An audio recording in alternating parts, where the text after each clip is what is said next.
Hello, and welcome to The Content Bite, a podcast for freelancers who use their words to make money. I'm Rachel Smith, a freelance journalist, copywriter, and content producer. I'm also the founder of Rachel's List, a jobs board and community for Australian writers and other creatives. And I'm Lynne Testoni. I'm a journalist and content writer as well. Rachel and I are your weekly co-hosts, and every week we bring you all kinds of tips, tricks, and some fabulous guests to help you make the most of your freelance business. You know, feast or famine cycle hits harder without visibility over your finances. And that's why we love Rounded. It's an accounting system that reveals income sources, profitable clients and projects, and it helps you even anticipate quiet periods, doesn't it? It does. It's great. And I know that because I've been doing this for quite a few years, like 10 years now, I have some real peaks and troughs over the years. And I think having that visibility into my finances really helps me, A, not get stressed, and B, manage that cash flow. I think it's really good. Yeah, you can claim all the right costs and expenses with Rounders Expense Tracker, and some users have saved thousands through their tax returns. So it's really a total game changer for your money management. True. Particularly, it's been a tough couple of years with this whole cost of living crisis. And I really like the fact you can track the invoices and payment reminders so you don't have to worry about those things. Like Rounded looks after it all for you. It definitely does. And it frees up hours for you to either find more clients and earn more or maintain a better work-life balance. We're all about that. We are. And if you're a Rachel's List member, you get 20% off the annual Rounded subscription. So check out the show notes for more about that. Fantastic.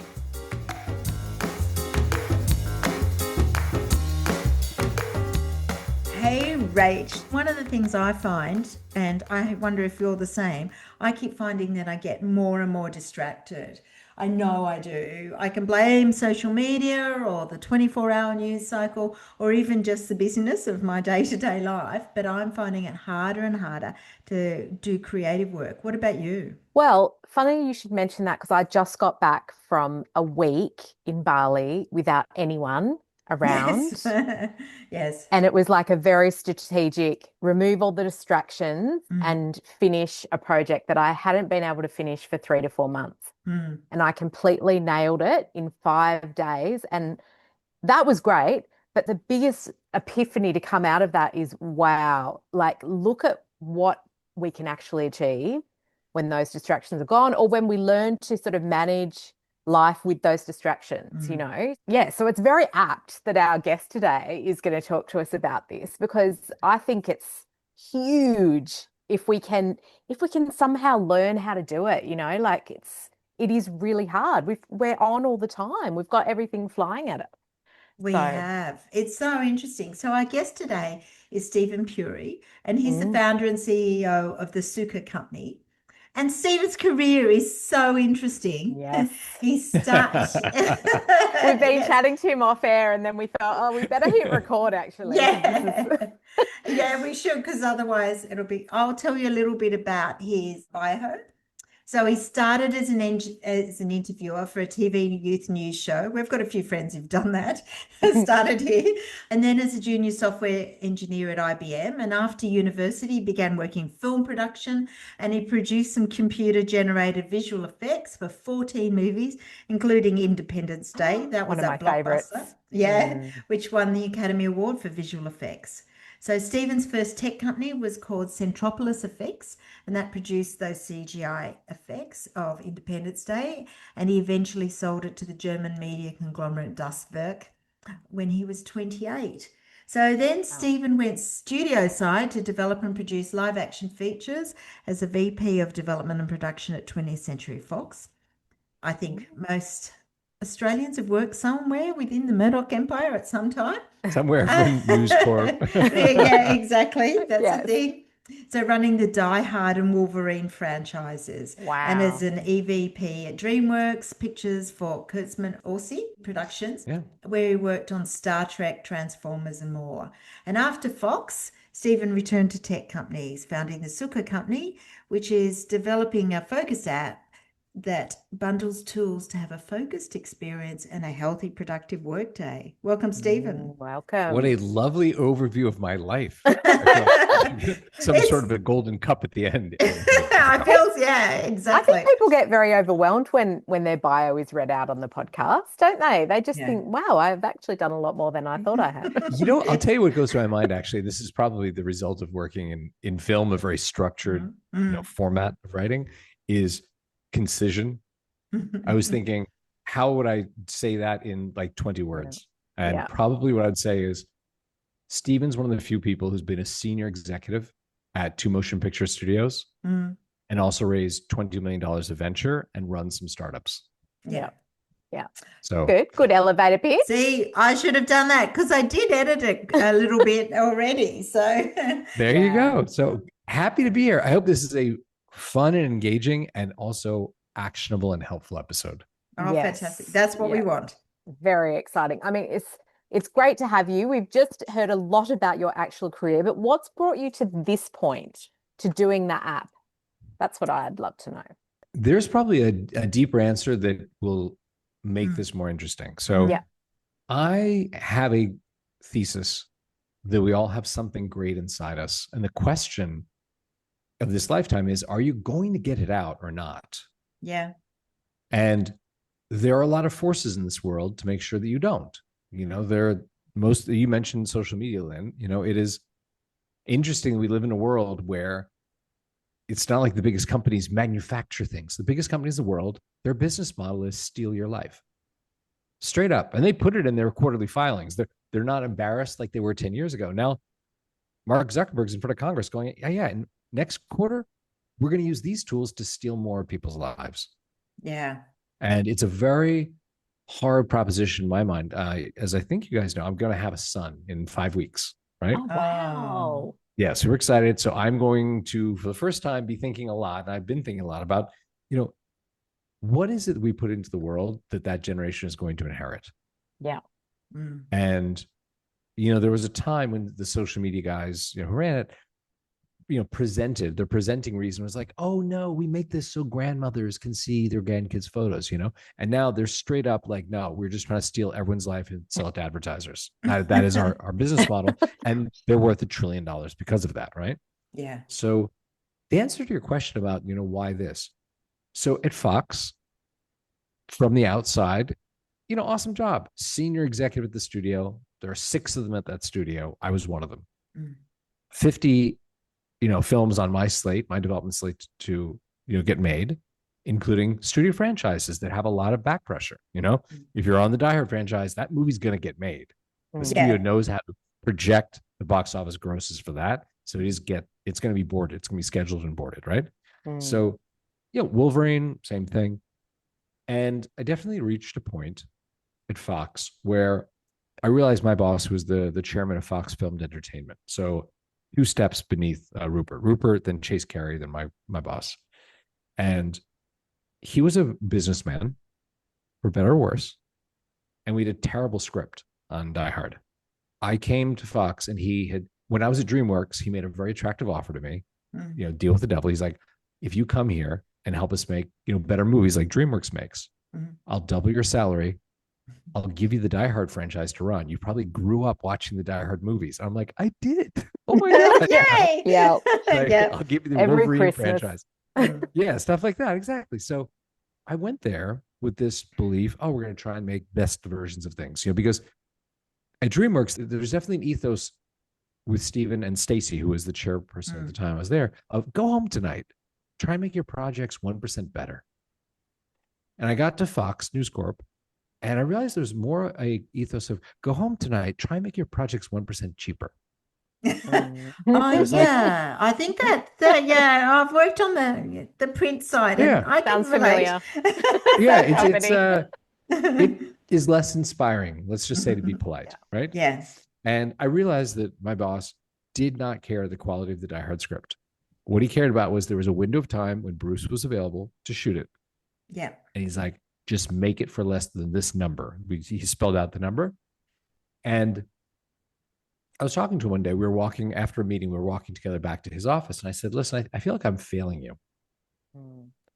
You recruited me because you wanted to have projects with like Billy Ray, whom I work with, David Ayer, Alex Kurtz from Bob Orsi, Damon Lindelof, all these guys that I was friends with from doing projects at DreamWorks. And I've brought most of them here. but you seem more interested in making Die Hard than any of the original projects that we're passionate about. And he said, in one of his real bursts of candor, he said, listen, at the other end of the hallway, there are accountants who can tell me how much money by Sunday night a poster, this is the words Die Hard on it, will make. Doesn't even matter if there's film in the can. I can tell you it'll make X amount. So if you make the movie for less than that, I keep my job. If you make the movie for more than that, you put my job at risk. I'm not going to have you endanger my job. So just make it cheaply. Yeah. And I was like, I need to get a path out of here. Like, I'm not going to wake up at 40, 50 years old, be like, Daddy's making Die Hard 9 to pay for your college. You know what I mean? And that, in a very roundabout way, but I hope it gives some interesting context. That was how I segued from my film career, which I'd worked with some amazing writers and, directors and, but writers I love more than anything because it's the act of creation there. That's just, to create something from nothing is amazing. It's a miracle. And I got to work with largely, I want to say guys, it's largely guys who are at the big action movies, right? So when I say guys, I don't mean as like a gender neutral term. I mean, most of the people I work with are guys. And you worked with the guys who wrote from an understanding of character. They wrote from understanding life.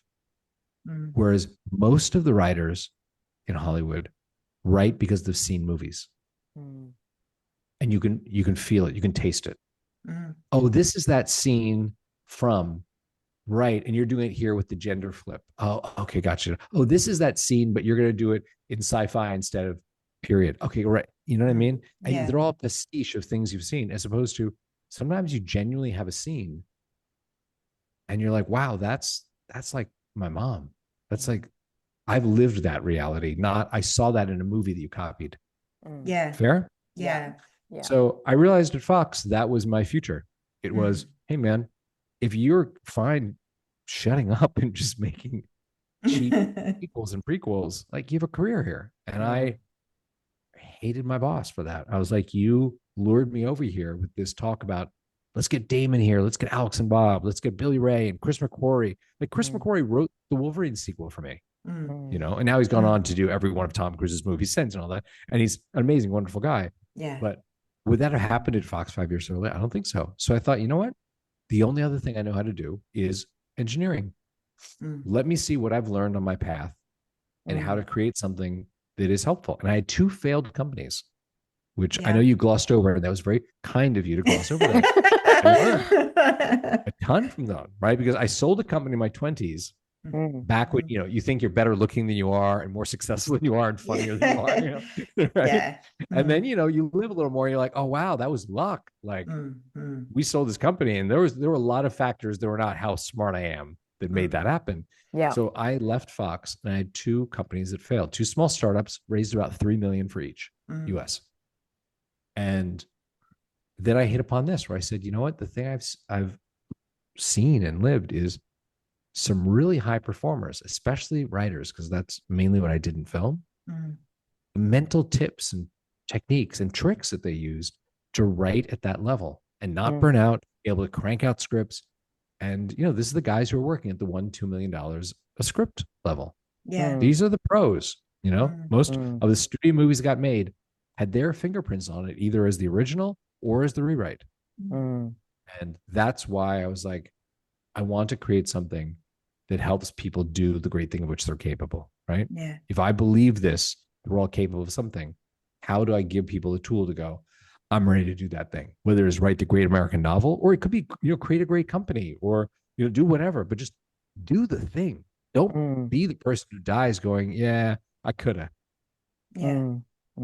Yeah. So there you go. Long answer. But It's good. It's good. By the way, this is a water. This is not a beer that you're about to hear open. I'm thirsty. So it's all about combining technology and creativity into one career. Is that what attracted you? I would like to say it was that premeditated, but I would be lying to you. Yeah. I know, I'm serious. I think sometimes the most interesting things are not the obvious explanation when you go, oh, well, 1 + 2, 3, right? In my case, it was actually slightly different in that I had a friend who was an engineer at Groupon, like this group Groupon thing, right? Yeah. Okay, Groupon. And he'd asked me to co-found a company with him to make a mindful to-do list. And I said, I don't think so. Like, I don't have some secret insight into how to make a to-do list platform work. It's just, I've tried so many, I've abandoned them. They never work. They're fun for a week and then I don't use them anymore. Yeah. So I don't have some stunning insight about how we make it work as this. Mm. One of you two loves gamification. Who is that? Oh, Rachel. She loves the That's gamification. Rachel. Oh, Okay, yeah. gotcha. Yeah. I'm obsessed with Yeah, yeah. gamification. Yeah. And that helps. That's a little tactic, isn't it? Yeah. It is. We're going to come back and talk about gamification. And if you guys are smart, you're going to ask me about Bali, because I have a good Bali story for you. Okay. Okay. We'll come back. So that process of, oh, okay, you know what? I love you. I will help you. I don't want to be the co-founder of this company and commit to it that way, but I will do everything I can to help you with content, to help you with this phone, right? So we did that. He had a baby and he's like, I have to tap out. I got to go get a real job. Like, I make real money, not do startup stuff, right? So here's the experience that actually affected me.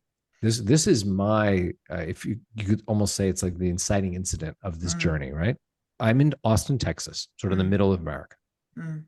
I was flying to San Francisco because the next day I was going to meet with my team and I wanted to illustrate this idea. I had an idea for a feature and I thought, you know what, I'll go mock it up on the flight tomorrow. Sort of say, hey, what do you think? If you like it, designers take this, make this amazing, right? Okay. So I get on the flight. Alaska runs a nonstop on that route. Captain comes on, hey, Wi-Fi's out. Sorry, kids. Okay. We take off. 15 minutes later, we are descending. And I was like, oh man, something bad happened. Like the engine fell off and we're landing in Dallas. We didn't even leave Texas. And they don't want to scare us by telling us what happened until we're on the ground safely. So I was like, oh boy.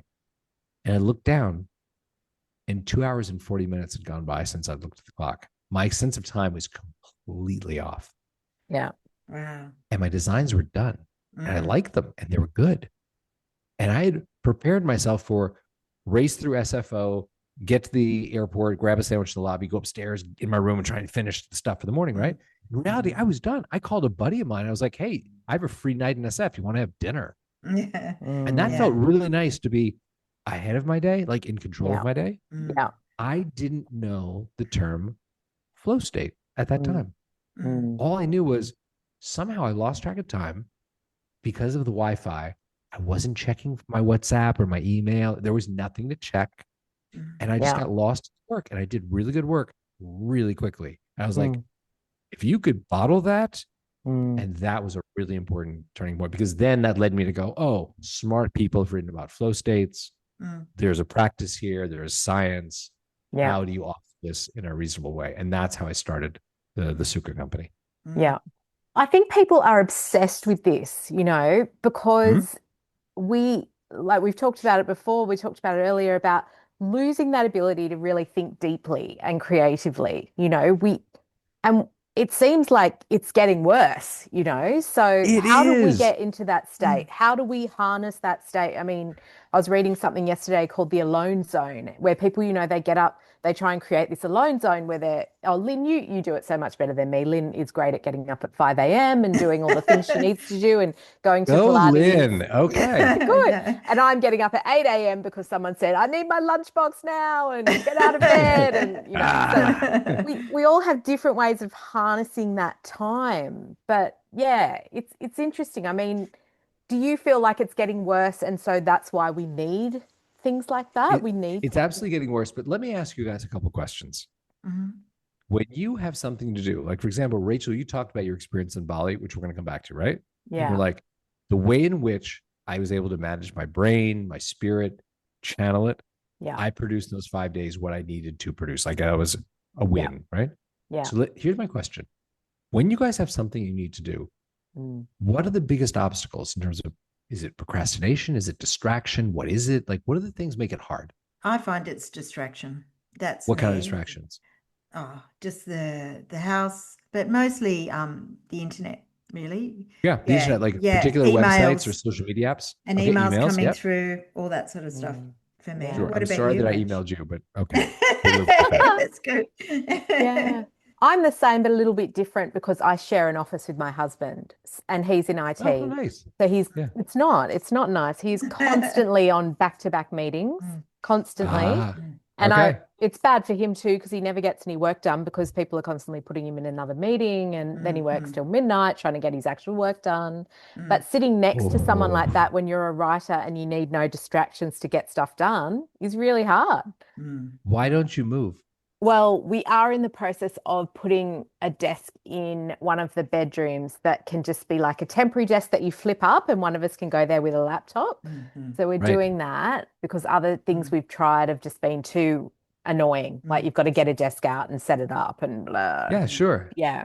So let me tell you a story. I was going to talk a bit about flow states and distraction, but let's put a pin in that for a minute.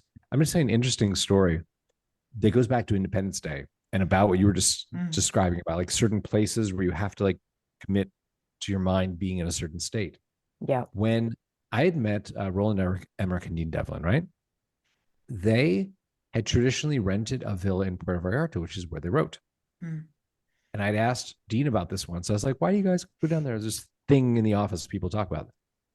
He's like, there is a room. It's a white marble villa. And in the morning, the light comes in over the pool. And in that room, we don't think about our agents. We don't think about casting problems. We don't think about studio budgets. We just think about what's the movie we'd want to see. And we write from that. Yeah. So when they were going off to write, Roland told his assistant, and I cannot do a good German accent, but he tells his assistant, like, Joey, rent the villa, right? Joey comes back. And keep in mind, this was like a Airbnb, pre-Airbnb, right? She's like, it's rented. Someone has it the next month. Roland called his entertainment attorney, John Deemer, amazing attorney. John, buy the villa. By Monday, Roland owned a $5 million villa in the hills of Puerto Vallarta. Where those renters went, I do not know. I'm sure they're paid handsomely to go find somewhere else, right? Yeah. Yeah. And Wow. the guys went down there Yeah. and wrote for the next 6 weeks. When they came back, it was with the script that became the third highest grossing movie in film history. Wow. They understood there was something about that process where they fell into that thing. And this is not a story to say, oh my God, if you want to be a writer, you need to have $5 million villas, right? Yeah. Yeah. Because I'll tell you, later in my film career, when I was an executive vice president with Kurtzman Orsi at DreamWorks, right? Alex Kurtzman, Bob Orsi, this was the era when they were writing Star Trek 11, Transformers 1 and 2, Eagle Eye, like tons of stuff. They done Mission Impossible 3 and Zorro and The Island. They're just amazing guys. When they got in a crunch, oh, we have to deliver Transformers 2 in the next 3 weeks. We've been procrastinating, right? They had their assistant rent a hotel room. So we were on the little Amblin area of the Universal Studios out in Hollywood, right? Across Lankershim Boulevard, there's the Universal Hilton. It is by no measure a glamorous property, okay? It's where you go with your 3 kids the night before you go to Universal Studios, and that's the only reason to be there. Right? Yeah. They would rent that for 2 or 3 weeks at a time. I thought to myself, they're pulling down $1 to $2 million a script. Like they could go somewhere nice, right? Yeah. And I realized for them, they had met back in like high school, college days. Yeah. And that experience of like Kurtzman sitting on his MacBook on the edge of the bed and Bob at the little desk on his MacBook, that evoked that we're back in a dorm room. We're scrappy writers who have to prove, and we have to produce to prove that we're good. And that was their mental trick around space to say, okay, this is where we need to do what you did in Bali, right? This is what works for you. I know I remember we did something on the podcast years ago, Lynn. I don't know if you remember, we talked about, is it Bill Gates who does Think Weeks? He does a think week once a year where he just goes and thinks in a cabin. So it's amazing. It's finding what works for you. But if you can't do that, if you can't go to Bali, you can't go to a cabin or even a hotel and you've got other commitments, what can you do to kind of... Well, here's the thing. It's a great question, Rachel, right? Yeah. You just opened this can of worms because you're saying, hey, you know what? Right now, the experience of where I am is hard. Husband's next to me. Here are the symptoms of this pain, right? Yeah. But then there's if I go to the garage, I go to the roof, I go to the front lawn,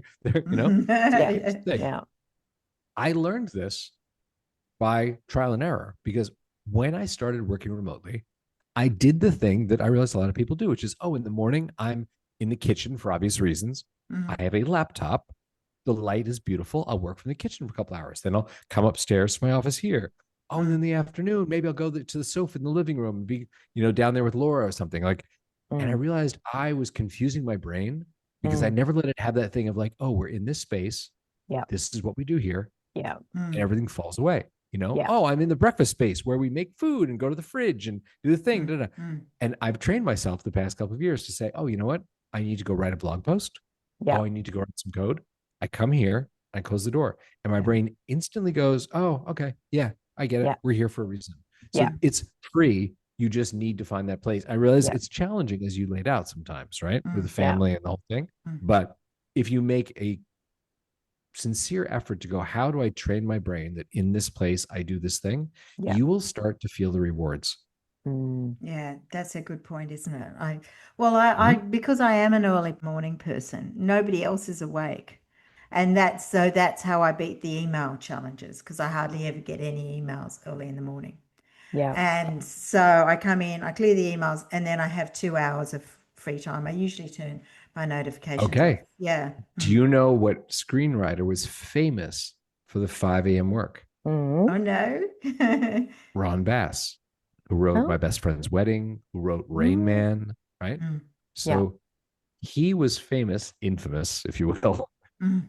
He would not talk to his family in the morning. He would my get family's up, still asleep, so it's the same. Right. But he would not say, good morning to his wife.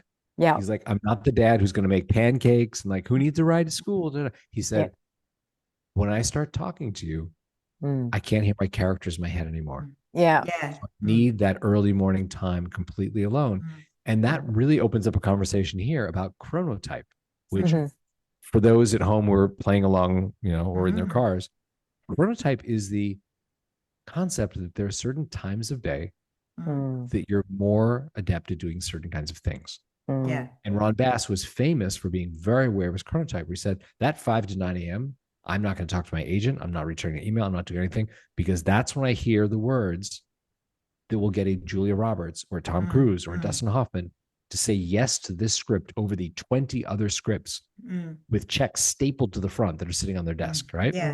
They would say these words, my spring, I want to play this character with these words. That's an astounding feat when you think about it. Yeah. The number of offers that they have. Because that was truly like back in the Star era when Stars opened movies, right? Now it's pretty much Tom Cruise and nobody, right? Yeah. It's IP. That's It's IP, as you said. That's an interesting point that you bring up. So it's a specific time, and you have to figure out when that time is that you can block it off, get into the flow state, and are going to be the most productive. So I don't know if I want to tell you this, Stephen, but for me, before I had kids, it was kind of midnight to 2 a.m., you know? Okay. Yeah. That's awesome.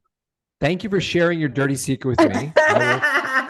I will not tell anyone I except would for people on never. this public podcast. It was such a good writing time, Yes. And my brain would be firing. And actually, when I was in Bali, I was with a friend, but she was at a conference most of the time. I would be like yakking to her at 11 o'clock. Lynn's laughing because she would be like, she gets all the emails and the texts from me at 11 o'clock, right? And my friend said, oh, I've just realized that your brain wakes up at like 11, 12 o'clock at night. And I hadn't actually thought that, but it does. It does. It does. So I'm firing. That speaks to an understanding of your chronotype. And I'll tell you something, for me, when I got back into coding, because I hadn't been doing a lot of that in my film career, right? And then it's like, okay, I have to dust off those skills, learn the modern languages and all that. Yeah. I was in SF, Laura and I were there. And a lot of our friends are part of that culture of great engineers write stuff from midnight to 4 a.m. It's like the dark night, right? And I bought into that. I just was like, oh, I should match that pattern. We're going to stay up all night and write code. And what I realized was that it's maybe true for some people, but it wasn't true for me, because I could do that. I could stay up until 4 a.m. and write code. But it was often that code that the next day I would be rewriting, I'd be optimizing. I'd be like, oh, there's actually a better way to do that. It works, but not great. Yeah. As opposed to when I would get up, and I'm just going to say it, Lynn, when I started getting up at 5 a.m., Yes. 5 to 9 in the morning, I write my best blog posts. I write my cleanest code. I want to be like you guys. No, it is what it is.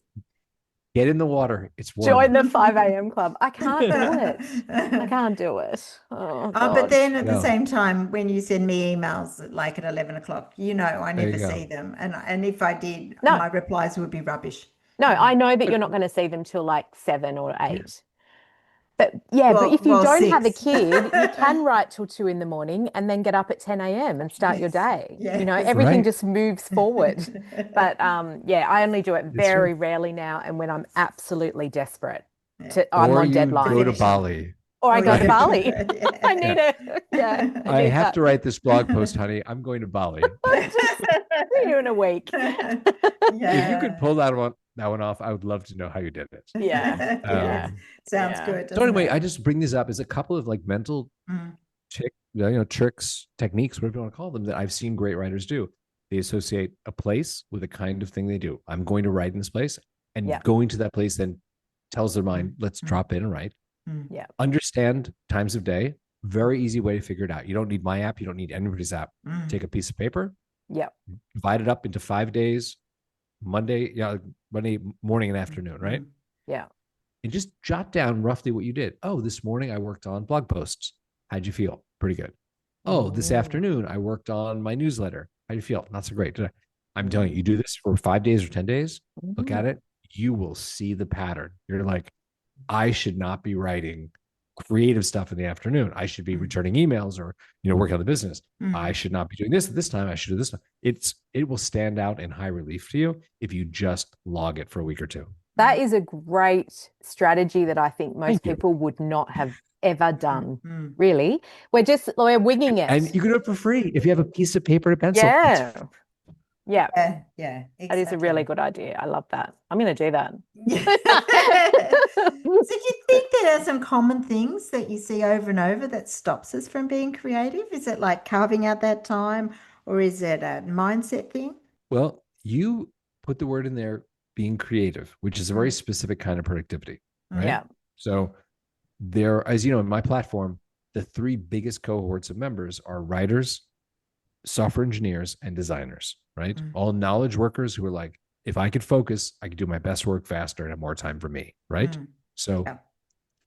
I spent a lot of time talking about healthy productivity, flow states, things like that. However, when you bring up creativity, I'm going to draw upon my past, back in the film days, because that, to some extent, UI, UX designers, there's some creativity in designing apps, but it's not the same as staring at a blank sheet of paper and trying to write Avatar or trying to write Casablanca or, Citizen Kane or something, right? So speaking to creativity, I have found for myself and as well as a bunch of writers I work with, there is something true. I believe it was Hemingway who said, stop writing before you're out of things to write. Always leave a little bit of juice in the tank for the next day. Yeah. Because that hardest thing is the first couple of words, the first couple of sentences to get going. So if you leave yourself that thing going, oh, you know what? I know the next thing Jack has to go do this and find the clue that's why, Jennifer did the thing. Don't write it. Hold it for tomorrow, because once you start writing that tomorrow, then you get back into flow. So in terms of writing, that was something I saw used frequently, and it's an easy thing to do. Again, free. Yeah, that is Just a good don't thing to run do. the tank dry. I'm really interested because you've obviously known a lot of, script writers, people writing movies, perhaps in the writer's room and that sort of thing. And a lot of people listening would be writing alone a lot of the time. And I think that presents really different challenges, because what if you are in a writer's room and you're having to come up with ideas and come up with, and be firing at a certain time when it's not really your time to be creative or be as productive as you could be, but then you're working alone as well. Do you see that there would be specific challenges there for both of those people? To talk about Ron Bass again for a moment, as clear as he was with his chronotype, like in the morning, I'm not talking until I get my dialogue out. Yeah. He booked his afternoons with collaborative work. He's like studio meetings, notes meetings, working with other writers. He had a stable of writers, like all of that. He's like, that's perfect for me in the afternoon. Yeah. Right?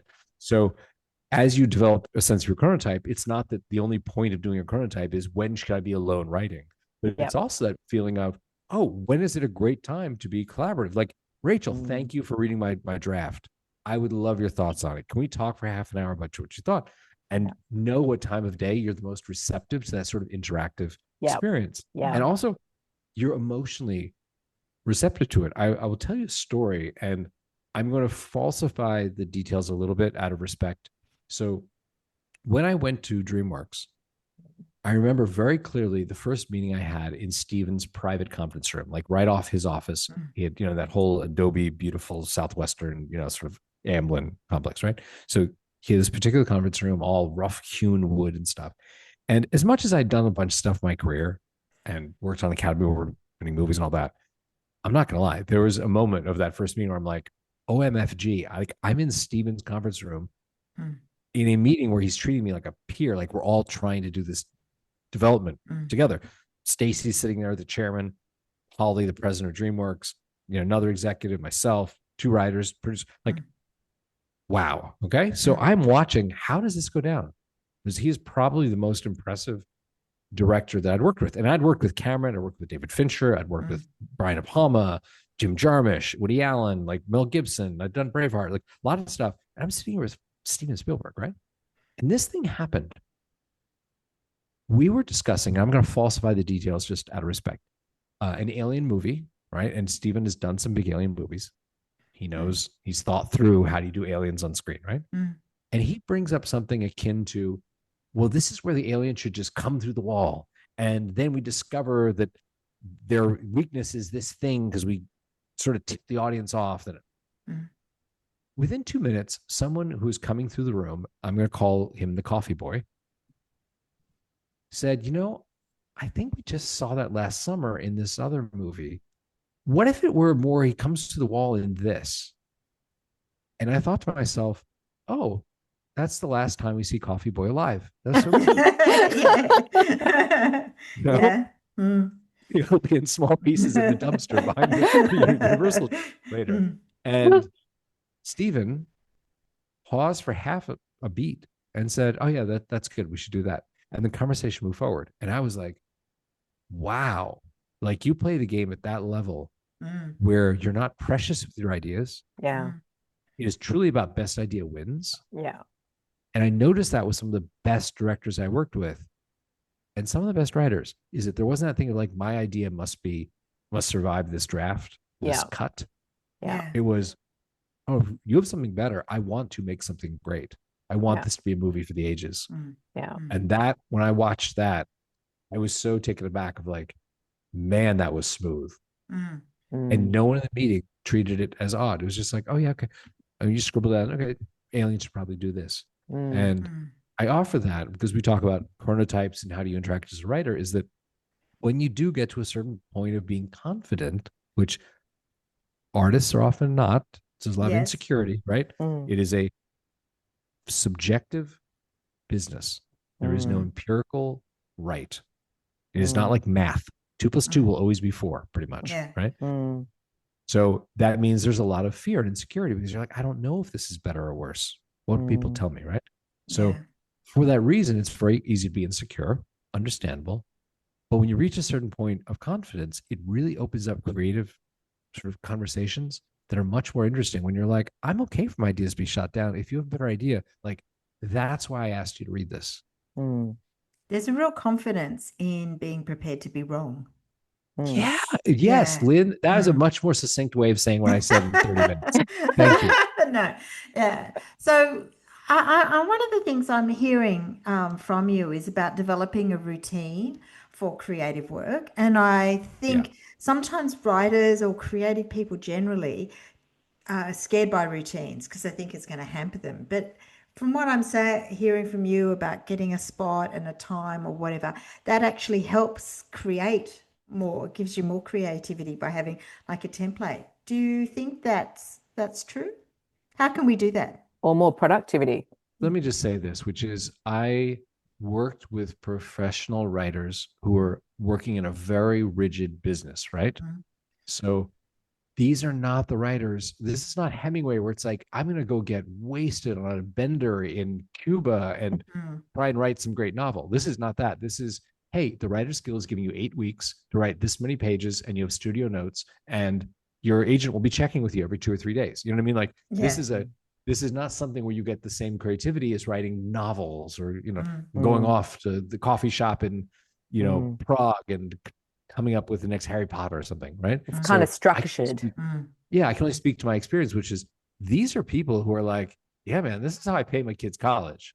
So you better have a practice. It's more akin to like Michael Jordan saying, I'm going to throw 3,000 baskets in practice today because we have a game, than it is, I'm just good at, like improvising. They don't go very far. Sometimes in comedy scripts, I did not do any comedies. Like there is some of that with comedians where they're just like, in the moment, I'll just come up with something. And sometimes it's fresh and wonderful.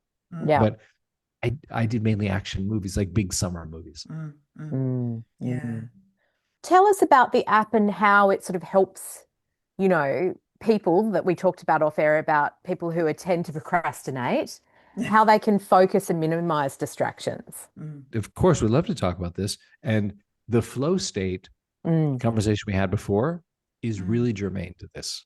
Yeah. Which is when I discovered, and you know what, I know part of your audience is probably like flow masters and they do this all the time. And some part maybe has a passing understanding of it. Would it be fair if I explain flow state for 30 seconds? For sure. Okay, just so everyone's on equal footing.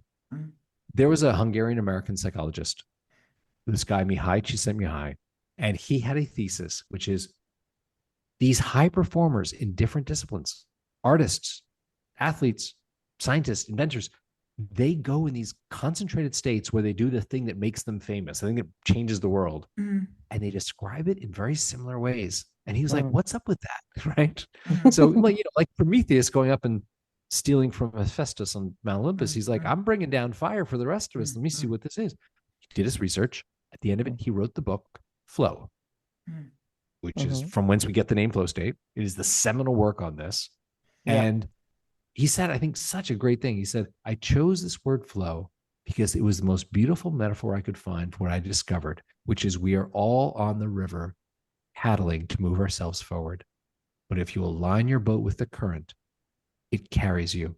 It magnifies your effort. You go further and faster. And that's what these people have figured out to do and how to do it reliably. So whether you're talking about, Michael Jordan has that famous quote about when I'm in the zone, it's me and the ball. He's like, you can call it the zone, you can call it flow, you can call it whatever you want. But I want to teach you what this is and how they get into it. So he said the characteristics, which are going to sound very familiar, I think, to you guys and obviously to me after that flight, you lose track of time. You're not watching the clock. Distractions fall away. You're doing meaningful work. You're doing it well.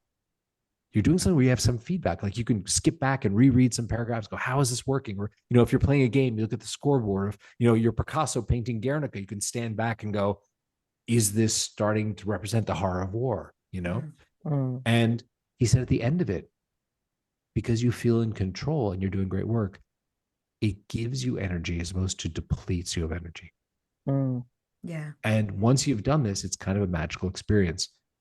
That is the website I created to say, if someone wants to experiment to get into their first flow state or to do it repeatedly, how do you take the research that so many people have done now, the giants standing on the shoulders of giants, sort of research around, hey man, music helps.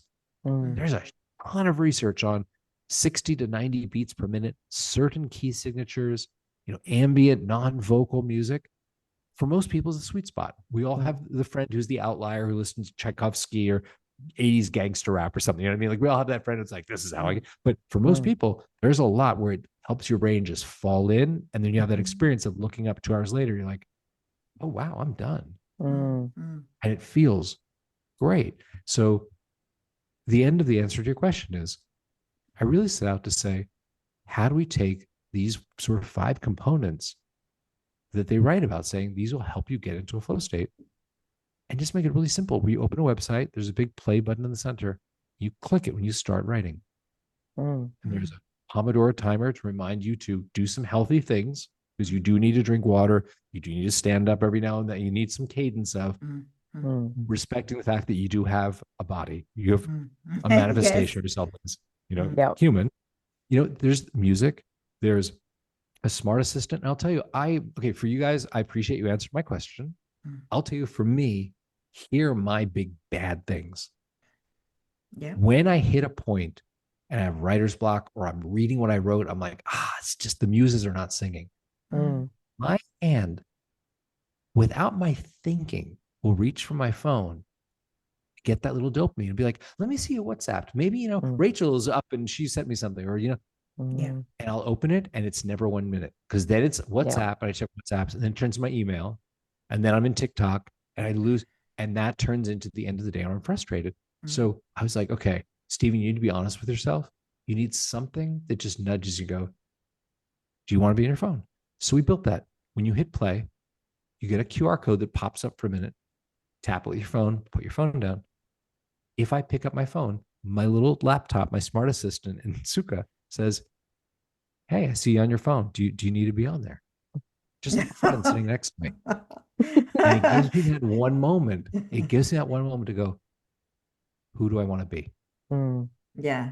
Do I want to be the person who wrote this blog post? Or do I want to be the person who's like, oh yeah, I could have gotten that done today, but it's busy all day, but I didn't get it done, And the same fake busy. websites. You know what it's like? Yeah. With the websites that Lynne, you were talking about, we built the exact same thing. So you can say, here are the sites that get me. And I'll tell you, I know what people declare. So it's really interesting. Seasonally, which sports people are like, keep me off NFL.com, keep me off ESPN, or keep me off Etsy and Amazon, right? So you can say, these are the websites that grab me. If you open one on that list, it waits like 4 seconds just in case you're surfing around looking for a tab, right? So it doesn't jump right on you. But if you're on it like 5 seconds, same thing. Hey, is Amazon helping you right now? And you just get it guilt trips you. I'm telling you, it's just like a friend sitting next to you going, who do you want to be? No, I will tell you something. You brought up Bali, and I'm gonna close this with a story that you may appreciate, which is, Lynne, before we began, you graciously asked, am I pronouncing your company correctly, right? The Sukha Company. Yeah. It's a weird name. Why? Why is this? People ask me all the time, what is it? I will tell you. So Laura, wifey, whom I adore, we met in yoga 10 years ago. We have a daily yoga practice, right? So that is a part of our day, is for an hour. We sweat together. It's kind of like a spiritual and physical kind of like moment, just like being together without talking. Really love it. So when we got married a couple of years ago, I had a working version of this with no name, and early members that were trying, like beta testers, they're trying it out, right? And we felt like, oh, we're on to something. Like people are renewing month over month. They're keeping this membership. So we were flying to Bali, which is where, when you have a honeymoon, you do a lot of yoga. You go to Bali, right? There's some awesome yoga places there, like Yoga Barn, and right. So we were going there, and I said to Laura, you know what? The next 10 days, no one from the office is going to bug me. They're like, Steven's on his honeymoon. Don't ask him to approve the stapler purchase. Don't, I said, Amazon is such a great name. It's not like called like online bookstore. Nike is not called like shoe place. It's like winged goddess of victory. What an interesting name for a shoe company. I want to have something that's kind of like that. People ask me what it is and it represents something. So she's like, I wish that for you. Good luck. We have 10 days. See if the muses sing. So we got there, we landed, and I said, I think something to help me is, do you mind if I speak to maybe 2 or 3 current members just for 10 minutes and say, can you tell me what feature, what is it works for you? And maybe over 10 days, that'll bubble up into a name, right? Yeah. So she's like, go for it. I'm going to the pool. I'll see you at dinner. Goodbye. So I posted in the group chat. I was like, who has 10 minutes? 3 people said, yeah, they'll talk. Ask that question. Hey, do you love the music? Do you love the smart assistant keeps you off your phone or your websites? Do you love, the task list to see what you're doing? Third guy was going to the wrap up. I'm very respectful of time. I was like, hey, I think his name is Jeff. Jeff, I really appreciate the time. It's coming up on 10 minutes. I promised I'd let you go. Thank you. And he stopped me. He said, Steven, you asked the wrong questions. And I was kind of like, okay, guy that I don't know that well. What was the right question? And he said, you should have asked me why I pay you. And I was like, we charge like $10 a month. I don't collect a paycheck for this. I do it because I think it's cool. Tony, my partner, we do it because it's fun. We don't make money off this. I was like, charge like $10 just to pay the server bill, but okay, I'll take the bait. Why do you pay me? He said, I found the last year or two that I have 2 kinds of days. At 3 o'clock, I can be playing with my kids. They're 2 and 4 right now. or it's 6 o'clock, I can be down on myself and be like, wow, I was busy all day, but I didn't get this thing done. I suck. I'll have to get up early tomorrow and try and finish this, or I'll come back after dinner and finish it. He said, I realized the difference is, did I hit play in your website when I started work that morning? So I pay you because my kids are not going to be 2 and 4 forever. Wow. And I was like, okay, you won that round. I go to dinner with Laura and I was like, I spoke to this dude. He is more articulate about what I'm doing than I am. And I told her what he said. She's like, that's really good. So we were going to bed, as one does on the first night of their little honeymoon, in our little spa robes, thinking we're all cute, brushing our teeth. And Laura looked at me. She said, you wanted the universe to speak to you. It did through that guy. In yoga, we hear all these terms around karma and prana and, dharma. He describes Sukha, that feeling of being in control, where you're in your lane doing the thing you're meant to do and you're good at it. Yeah. You're in control of your life. That's what he wants. He doesn't want a distraction blocker. He doesn't want music. Those are features. Those are like describing the path by the road. No, he wants to go to that feeling of being in control. She's like, that's what you should call your company. And I looked up on my phone, the website, the Sukha Company was available for $14. I bought it and we went to bed. Fantastic. Successful honeymoon. Yeah. And we had a fantastic honeymoon. And that is why I do what I do. It's probably the best thing I've done in my life, better than any movie I've worked on, any company I've sold, is people had a tool to do the great thing that they're capable of. Fewer people will die with it inside them because it is hard. Social media companies are very smart. They pay the best designers, the best engineers. They have behavioral economists and psychologists on staff to make sure you give up your life. And I want to give anyone who wants to do something with their life a tool to say, I refuse. I'm not going to die with this inside me. Yeah, that's so important. And I think we've all hit 6 o'clock every night. Phil got home last night and he said, how was your day? And I said, I didn't actually really achieve anything because it's school holidays here and I have my kid here. So times distractions by 50 million, but not to exaggerate, but okay. Yes. Yeah. So it's really interesting what your, that voice of customer, told to you that you want to hit 3 o'clock and be doing something else and not thinking about work instead of being at 6 and going, well, another day just frittered away on stuff. I had too many of those days where you're busy all day. Yeah. But the big things that actually move your life forward didn't get done. And that's easy to stack those days up and then just be old. Be like, well, I could have done something better. Yeah. Yeah. I think that is a crime. I think it's criminal. I look at my children's generation, which I'm really excited about having a son and daughter. And I hope that they look at us with social media the way I look at my dad's generation with smoking. Yeah. Where I'm like, Dad, man, 3 of your friends died of lung cancer. You watched it. Like you have emphysema. How can you do it? And for Dad, he's like, all the movie stars were doing it. It was the cool thing. You don't understand. Like tobacco companies are putting out, studies that they funded on how healthy smoking was. He's like, we didn't know. And I sure hope my kids look at us in social media and they're like, how could you waste your life? How could you not write the next great novel or the screenplay or start the company or do whatever? And we're like, you just don't know how addictive it was watching Kim Kardashian's ad for Skims underwear. 14 million views. Oh my goodness. That's insane. A lot. I don't even want to think about that. Gosh. Yeah. So how do you get yourself out of being stuck creatively? What's the very first step that you'd suggest? Go for a walk. Yeah. Yeah. There's actually a fantastic book. I'm going to promote something else now, which is there's a book called The Net and the Butterfly. Oh, yeah. It is about, it's Olivia Fox-Cabon and Judah Pollock. And it talks about the creative process, the executive mode and default mode networks in your brain. And I'll tell you, this is when I was 20, before the book was written. My first job as I was a senior in college, but starting to work in film, was at an ad agency that did trailers for movies. Yeah. It was run by these 2 guys, 20 years older than I, amazing reputations. They were like go-to promo guys in Hollywood, right? They wrote music videos and trailers and commercials and stuff. And one of them's got, his name is Jeff. He's still a friend. He came in my office, and he was, by the way, he's the only person in my life who's ever called me Stevie.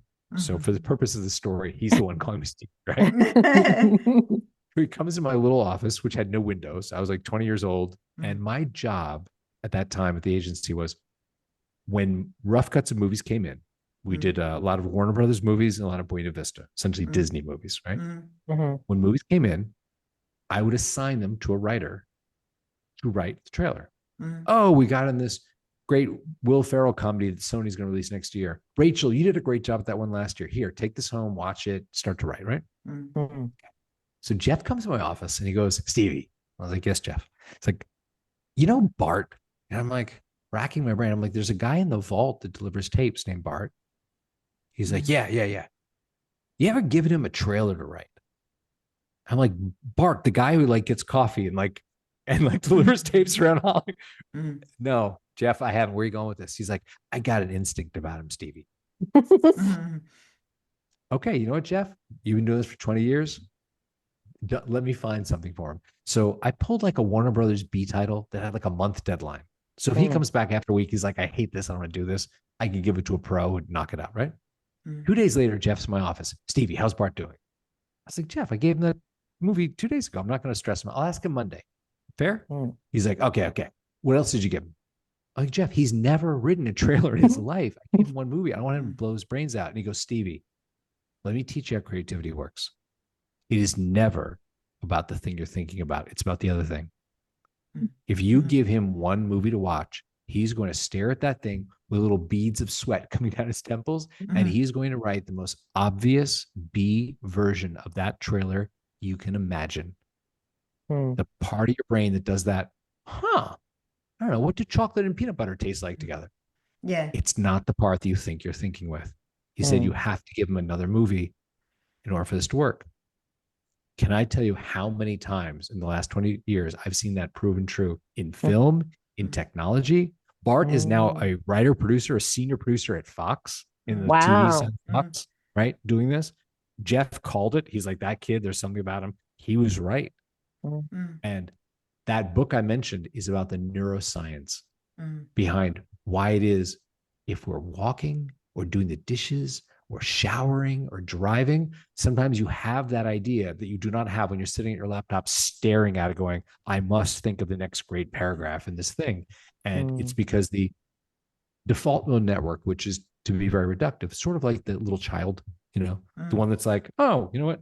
Cell phone. What does that taste like? Or the adult would never do that, right? And the executive mode network, which obviously executes action. Oh, I have a meeting at 10 a.m. tomorrow. Let me finish the slide deck tonight. Oh, I have to go pick up the kids. Let me execute driving, right? When the executive mode network is busy is when the default mode next gets to play, which is why when you're doing the dishes or driving or whatever, the default mode goes, hey, I have a cool idea for that blog post. Yeah. And it's a great book if you ever want to skim it. Oh, definitely check that out. Yeah.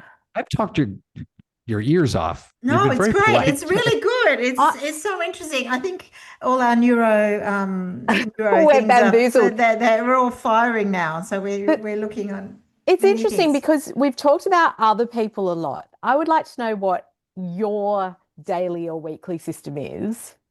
When you're working on your own project, business or personal. Yeah. Do you have a system or a routine? Sing in the key of me.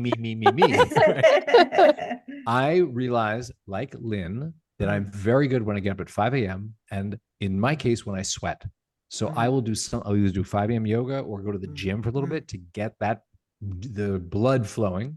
Yeah. And then I try not to book a meeting before 11 a.m. If I can get away with it, that is sacred time. Yeah. It's blocked to my calendar. If you guys have my Calendly, you'll notice you just can't book that window, right? Yeah.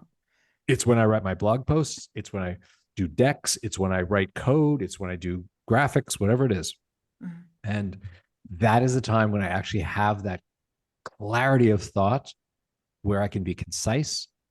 I can be hopefully insightful, sometimes funny, never know, happens. And then I will at lunch take an actual break.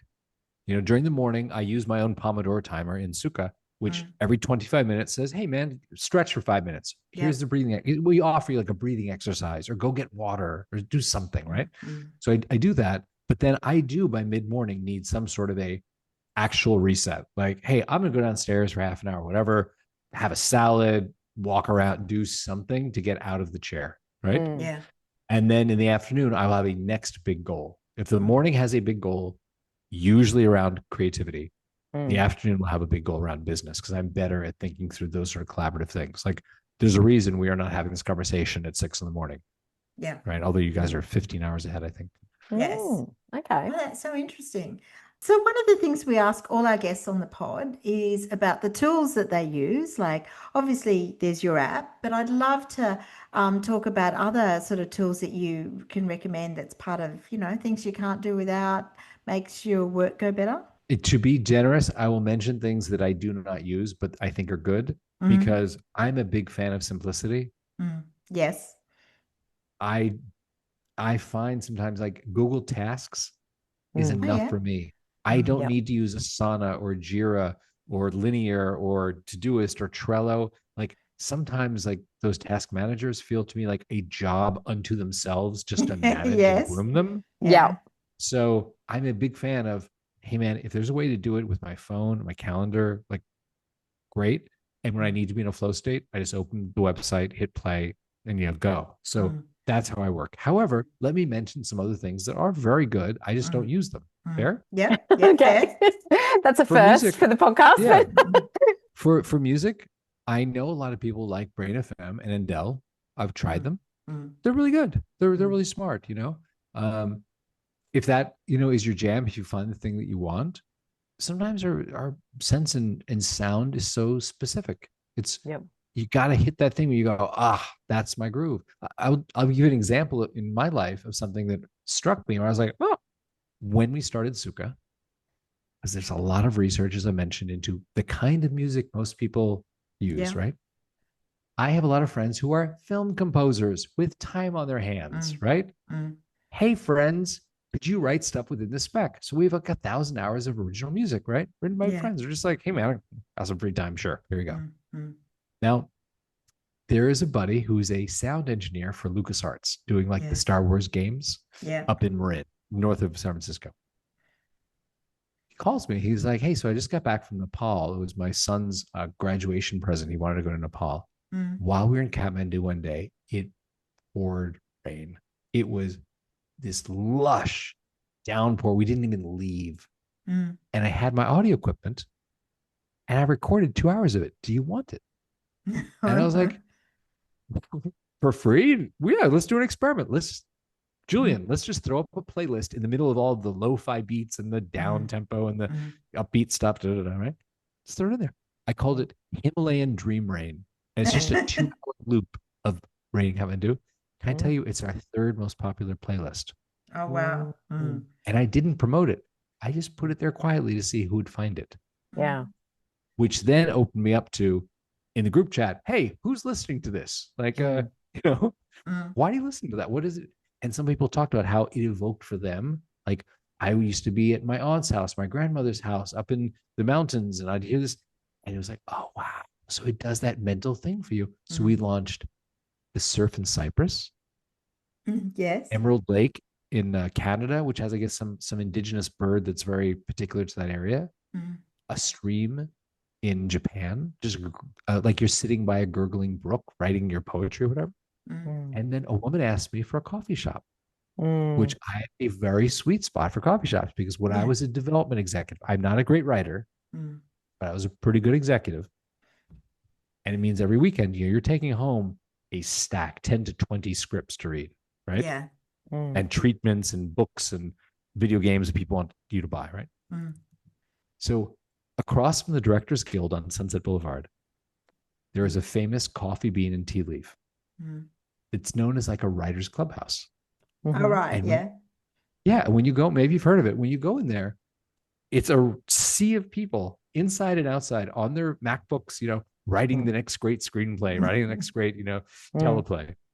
And I would go there to read. I was not writing, but the energy of being in that room was really kind of cool because you had, in one corner, like the old guy who's written 3 studio movies this year, he's making $2 million a script, but his habit from when he was 25 was coming here and he still comes here to write. You know what I mean? Yeah.